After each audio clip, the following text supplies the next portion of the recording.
Praise the lord అందరికీ. జనవరి 4వ తేదీ అలసిన వాణిని ఊరడించు మాటలు చదువుతున్నాను. ఈ దినం పుట్టినరోజు పెళ్లి రోజు జరుపుకుంటున్న వాళ్ళని ప్రభు సమృద్ధిగా దీవించునుగాక. అయితే అతనికి ప్రత్యుత్తరం ఇయ్యవద్దని రాజు సెలవిచ్చి ఉండుట చేత జనులు ఎంతమాత్రమును ప్రత్యుత్తరం ఇయ్యక ఊరకుండిరి. 2వ రాజుల గ్రంథం 18వ అధ్యాయం 36వ వచనం. ఎఫెసీ పత్రిక 4వ అధ్యాయం 11 నుండి 14 వచనాలలో ఆయన ప్రజలముగా మనము సంపూర్ణతకు వచ్చుట దేవుని యొక్క ఏర్పాటు. దేవుడు సంఘమునకు అపోస్తలులు, ప్రవక్తలు, సువార్తికులు, కాపరులు, ఉపదేశకులు అను 5 కృపావరములను ఇచ్చెను.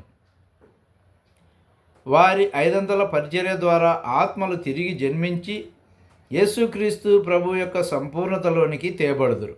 మనము దేవుని ఏర్పాటును అనుసరించి ఆయన వాక్య ప్రకారము సంఘమును కట్టుటకు ఆరంభించినప్పుడు వెంటనే శత్రువు కూడా ఆటంకపరిచేడి వాని కార్యమును ఆరంభించును.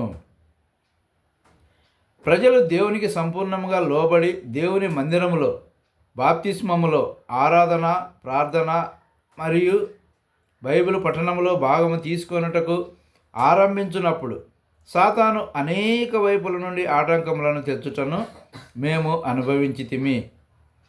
129వ కీర్తన 2వ వచనంలో కీర్తనకారుడు చెప్పుచున్నట్లు తప్పుడు ప్రచారం చేయుట ద్వారా మన చేతులను బలహీనపరచుటకు వాడు ప్రయత్నించును మరియు దేవుని పనిని ఆటంకపరచుటకు అనేక ఇతరమైనవి చేయును.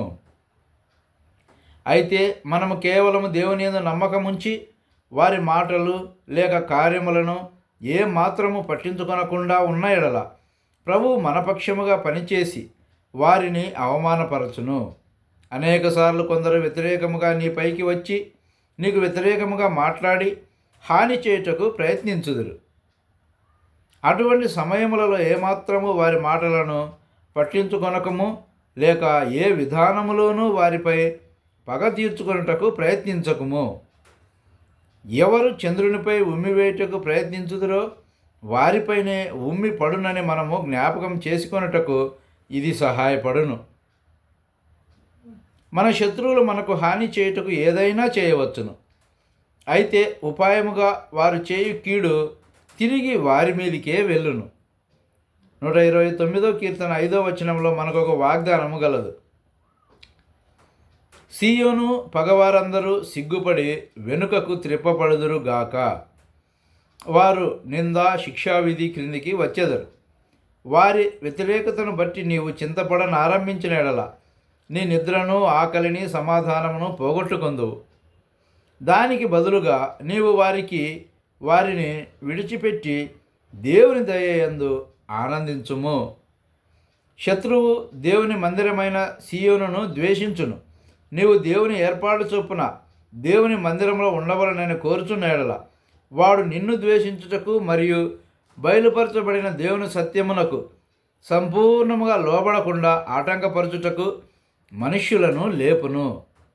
నీవు దేవుని వాక్యమునకు సంపూర్ణముగా లోబడి ఆయన పరలోక సంకల్పము అనుసరించి ఆయన చిత్తము చేయవలనని కోరినప్పుడు నీవు హేళన పాలగుదువు, ద్వేషించబడుదువు మరియు తృణీకరించబడదువు. అయితే నీవు కీర్తన 129:6లో ఉన్న ఆయన వాగ్దానములను అనుభవించుదువు. వారు ఇంటి మీద పెరుగు గడ్డి వలె ఉందురుగాక, ఎదుగక మునుపే అది వాడిపోవును. అది ఎవరైనను ఇంటి పైకప్పు మీదికి ఎక్కి దానిని శుభ్రపరచుటకు తమ సమయమును, శక్తిని వ్యర్థము చేసుకొనుట వలె ఉండును. మన శత్రువులు కూడా అలాగుననే వాడిపోవుదురని ప్రభువు చెప్పుచున్నాడు. వారి విషయమై మనము చింతించనవసరం లేదు, లేక వారిని ఎదిరించవలనని ప్రయత్నించనవసరం కూడా లేదు. మనము ఓపికతోనున్న ఎడల ప్రభువే వారిని సంధించుటను మనము చూడగలము. అందరికీ వందనాలు. Thank you.